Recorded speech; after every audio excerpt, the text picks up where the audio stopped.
Well, no option will be ruled out, apparently, and those responsible will pay the price. The US president will within hours announce his plan to punish those behind a suspected chemical attack in Syria. Entire families have reportedly been killed in the rebel-held enclave of Douma. Who will be punished and how will be decided with the help of his new hawkish national security advisor, John Bolton. This morning, Julie Bishop said that Australia will consider backing the US with military support. We are studying that situation extremely closely. We are meeting with our military and everybody else, and we'll be making some major decisions over the next 24 to 48 hours. We're talking about humanity, and it can't be allowed to happen. Well, joining us now is Dr. Charles Edel. Now, he's a senior fellow at the United States Studies Centre at Sydney University. Previously, he was Associate Professor of Strategy and Policy at the US Naval College and, wait for it, formerly advised the Secretary of State John Kerry on political and security issues in the Asia-Pacific region. Dr. Edel, thanks for your company. Thanks for having me on. Bolton, will he make it more likely or less likely that we'll see conflict in Syria? And by that, I mean US intervention. I think he will probably prod the president into some of his more hawkish views on Syria, but I don't think he and his entry makes it any more or less likely that the president is going to use force. In his role as national security advisor, his job is to present the president with the options about how the United States will respond. But will he, sort of steer him towards lesser of evils or better options in his view, because he is known as such a hawk? Well, it depends, because he's never had a job quite like this before. So we know who the man is. We know what his views are. He's not a particularly restrained nor a diplomatic individual.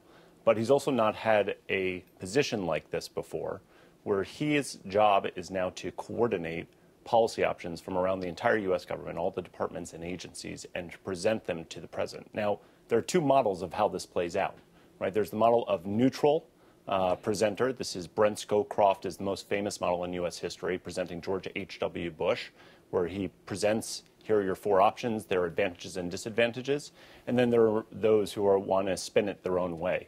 I have a feeling that this will be a growing experience for John Bolton, and he has a tough job ahead of him, given who his customer is. And how partisan is the likely reaction in Washington to what the president does or doesn't do on this?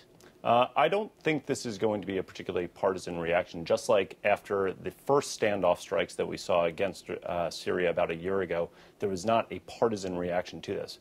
What you did have in response to this was a bipartisan reaction asking what happens next. Caroline, not nuclear, what am I talking about? Chemical weapons. Yeah, definitely not. Well, let's hope we're not talking about nuclear. Well, let's hope not. We'll talk about North Korea maybe later. But right. Chemical weapons, I mean, this isn't the first time in Syria. How relevant is that emotionally as people think through this? Well, the difficulty is that it isn't the first time. And I think part of the problem is that over certainly the 8 years of the Obama administration, a lot of these atrocities were allowed to accumulate without much pushback from the administration. Now we have a new administration in place, the Trump administration, prepared, we feel, to act a little more decisively. I mean, we have seen chemical weapons used on civilians before, and absolutely nothing was done. And that, in my view, was the shameful act. Michael, in your view, do you think that just the simple fact that there's so much else going on for the Trump administration, some of which we're going to get to in a moment, not the least of which in a national security sense, though, is, of course, North Korea, is that going to have an impact on how they approach this situation in Syria? I don't know that the president looks so much at context in a strategic sense to make these decisions. It's certainly not evidenced by other decisions he's made. I think the bigger question is the one that we just heard, which is what happens next. So, I mean, I appreciate that the use of chemical weapons is a particularly disgusting act. It does not lead to that many more deaths than the many, many months of permitted cluster bombings and other airstrikes that have occurred on Syrian civilians. And so how we respond now is a very big question in terms of what the long-term strategy is, right? We may well have some airstrike, and journalists will wax poetic about the beauty of the missiles in flight, but then what happens, right? Do we keep doing it? I don't know. Well, Charles, in your view, I mean, how relevant is the amount on the agenda for the Trump administration, including on the foreign policy agenda and the security agenda, to what does happen in this situation in Syria? It's incredibly important because as National Security Advisor, who is the principal foreign policy advisor to the president, you're not dealing with things in isolation. It's not like you can think about how you react to Syria without thinking about what that means vis-a-vis the Iranians, who you're in negotiations with over the JCPOA, and what that means in regards to the upcoming negotiations with the North Koreans. Actually, I want to respond to something Caroline said, because I absolutely agree with you in terms of we saw that what has happened in Syria has gone on for way too long. But it's important to draw the fact that the Obama administration, I don't think, will be analyzed as doing too much on this. However, looking back doesn't really tell us anything about what needs to happen next. And so I think what's really interesting here is when we look a year ago at Trump's first response to this, which was an emotional response, if you take a look at what he said, that he saw these pictures of how these children were affected, so he ordered these standoff strikes. The point of that was not enough either to actually stand as a deterrent against the future use of these chemical weapons. And so we've seen not only since then, we've seen at least 2 or 3 more chemical weapons attacks from that. So the point is, are we going to see standoff strikes that actually doesn't serve as a deterrent? What does this mean to Russian interests and Iranian interests in the region, and what happens after that? No, but when you say that you can't look at what has happened in the past and allow it to inform you as to what should happen in the future, but in fact you can. No. Because in the past, when you did nothing, all that happened was that the scale of the atrocities grew and more people have died. But the strikes have continued, right? At some point, somebody must draw a line. And Obama said that he would draw that line at chemical weapons. And when chemical weapons were used, what happened to the line? It shifted. Caroline, the past also needs a plan for the future, doesn't it? I mean, like... Right, that's my point exactly. Yeah, exactly. But I don't know that launching airstrikes on Syria now is necessarily a plan for stability in the region. I don't know that anything Trump has said about it suggests sophisticated engagement with what happens next. One of the real difficulties with this whole situation, I think for the US and for the global community, is that everyone is appalled. Everyone is appalled by chemical weapons being used against civilians. The problem is what intervention will not make things worse, because I think America's experience with becoming engaged in foreign conflict has in many cases taught them that they've made the situation far worse. I don't know how you could make the situation in Syria worse, but certainly there needs to be a solution to the humanitarian situation in Syria. But is there a role for the UN, or is it completely toothless now? Well, the situation in Syria isn't the only thing on Donald Trump's mind, because in quite a different issue, he says that an FBI raid on his personal lawyer's office is an attack on America. His lawyer, Michael Cohen, has admitted paying a porn star thousands of dollars just days before the 2016 election. Stormy Daniels says that she had an affair with Mr. Trump and was paid for her silence. Mr. Trump denies the sexual encounter and knowing about the money. The raid is connected to an investigation into suspected Russian meddling into the presidential election. This is the most biased group of people. These people have the biggest conflicts of interest I've ever seen. Eric, let me go to you first. You're a newspaper editor. I mean, how likely is this to stay a dominant issue in the headlines over in the US? I think the Stormy Daniels story is one thing. Trump's links to Russia and the Muller investigation are a much bigger thing and much more likely to continue to dominate headlines and dominate Trump's presidency. I do think of the Daniels stuff as a sideshow, but I don't think it takes away from the seriousness of the Mueller investigation generally. And Karen, what about the president saying that this is an attack on America, not just an attack on him? No, it's an inquiry into Trump. It's not an attack on America. And it's a good try, but I don't think anybody's buying that excuse. Look, other former presidents have been impeached for less. And it's just, I think, a matter of fascination for people around the world of how many things that Donald Trump can do that appear to be unconstitutional and against the spirit of the American people and still remain in office. Well, put the the cart well before the horse there. He's not been found guilty of anything. We're just in the inquiry stage. So when you say that he's been, how many things must he be guilty of? At the moment, nothing. I mean, this is just another example, really, of the craziness of the Trump haters. Because actually, did President Trump, when he was a civilian 12 years ago, have a sexual encounter with Stormy Daniels? Maybe. Most people would probably say, OK, maybe let's say he did. But does anyone really care? I think people don't care. Well, what do we think about the special investigator going into such details? I mean, is that to be expected? What are the links? So I'll take that one. What do we think about this? So the charge that Mueller was given in his investigation was to investigate instances of influence in the American election and to see where the mandate was pretty large on this. It's important to note that this particular thing, which Trump was railing against, was not the worst of America. I would actually argue this is the best of America because this was Robert Mueller handing this off to the Department of Justice, handing this off to the FBI for the Michael Cohen raid to his office that had to be signed off of by the Southern District Attorney of New York, who was appointed by Trump. Signed off on by Rod Rosenstein, who was appointed by Trump, the Criminals Division Department of the FBI, who was also appointed by Trump. So the point is here, this is the rule of law actually working. This is the best of America.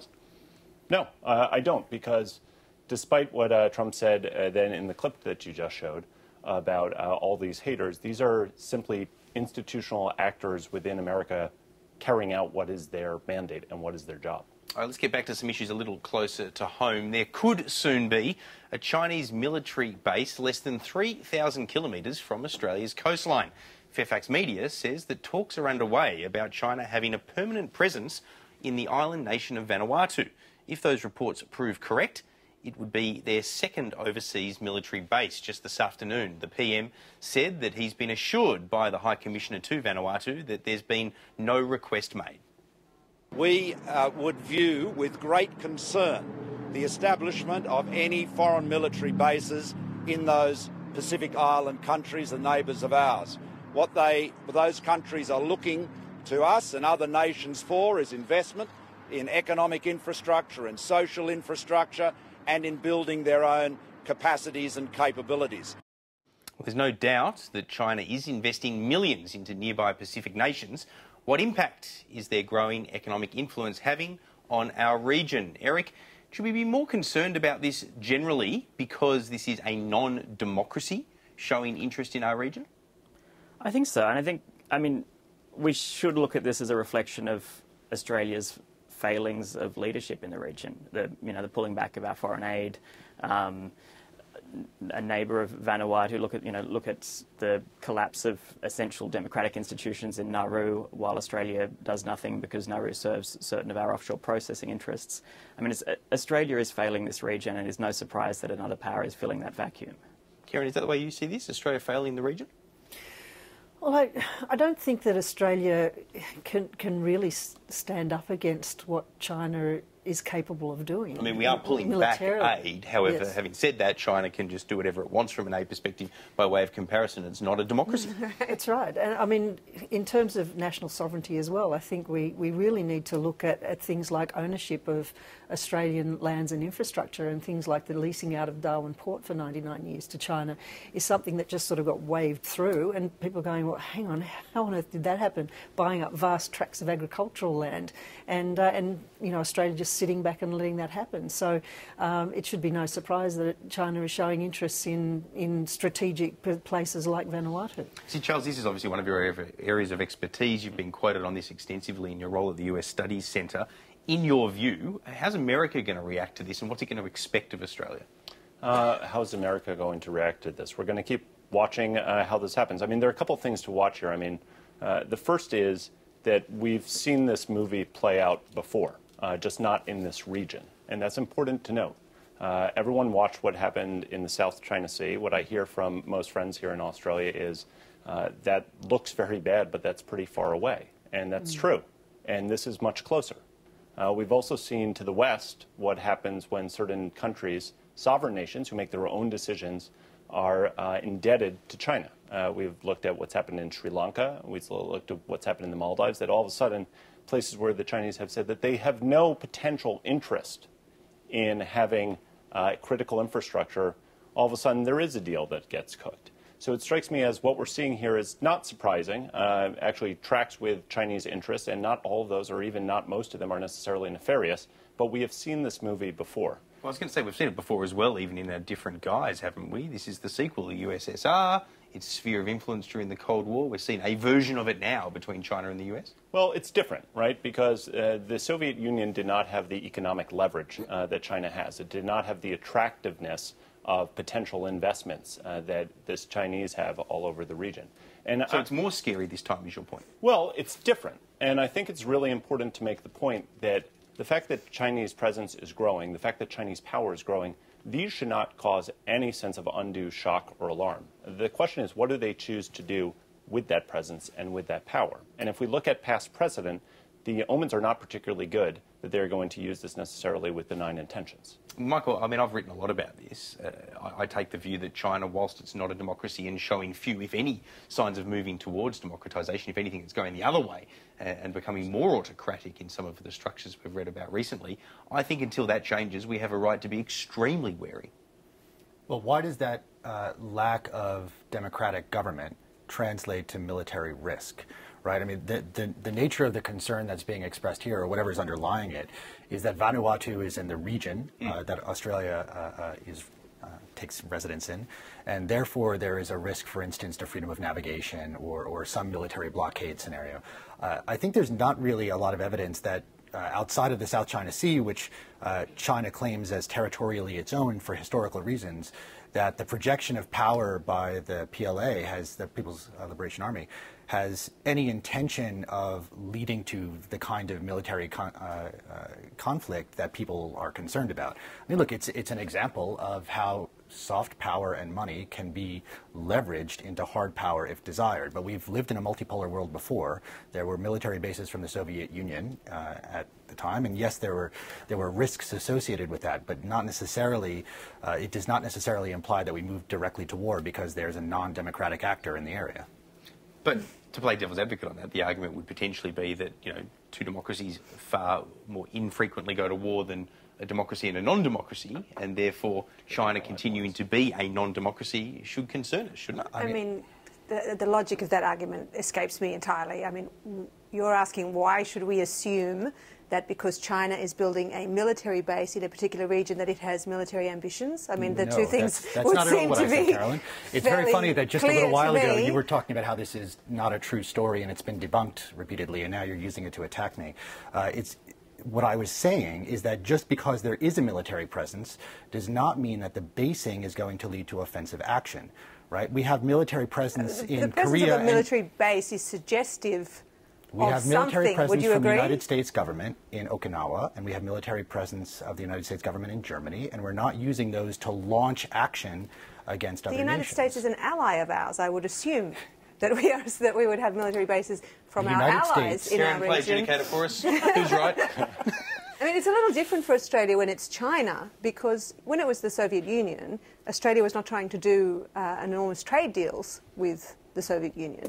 Australia is at the moment trying to dance with both parties at this ball. We are trying to dance with the United States and also with China. And there are risks inherent in that. That's smart. It's smart. Well, it's really smart. You say smart. Eric, let me bring you in. I mean, you're a bit like the naughty corner. You're stuck. You're the only person not in the room. It's dark and it's sad down here. I feel instantly sorry for you. But should we be dancing with both, or should we be picking one? Look, I mean, a lot has been written about this from the pivot onwards, and you know, I think on balance, trying to find some kind of an independent place for Australia in the region is a reasonable sort of desire for the future, and that will involve balancing our interests against the US and against China. Charles, this is your area. You get the last word on this subject. Well, thank you. I appreciate it. Actually, good points all around. What I would say you is... can't say that. They were completely in disagreement with each other. Because there are elements of truth in all of them. But I would say that I actually don't think that there's a China choice, and portraying it as such is actually not that helpful. The United States doesn't have a China choice in front of it. We continue to trade with China. We're slapping lots of tariffs on them right now. We have 301 investigations. But even the pressure of that came off. But we are not making a choice that say we have to cut off our interactions with China. So we are in no way saying that Australia or other countries should. What I would say, though, is What the United States has said, and what Australia has said, and what other democratic countries have said, is that what we believe is in our interests and our values is preserving and protecting a free and open region. And from a commercial standpoint, that means not only free to transit with the free flow of goods, ideas, and people, but also free from the threat of coercion. It is important to point out that Australia is a maritime commercial nation. 45% of Australia's goods transit off the East Coast and go straight up through the South Pacific. That's more than $100 billion per year. Does that mean if the Chinese start moving warships in, which we have no clue if they will tomorrow or if it's in another 5 years, does that mean that that will stop? No. But does it make it a lot more complicated and perhaps not at Australia's own choosing when and where that happens? Yes. The point here is, too, and I would quote the Australian government on this, that if you go back and look at the white papers from defense, from foreign policy for the last several decades, security concern, number one, is consistently, and was reaffirmed just this past December, is making sure that no potentially hostile power has the ability to project power directly towards Australians' sovereign territory. That becomes a much more challenging proposition if there is a military base that is set up within range. Dr. Edel, we appreciate your insights. Thanks for joining us on The Drum. Thanks very much for having me on. That was Dr. Charles Edel there from the US Study Centre, who previously advised the US Secretary of State John Kerry.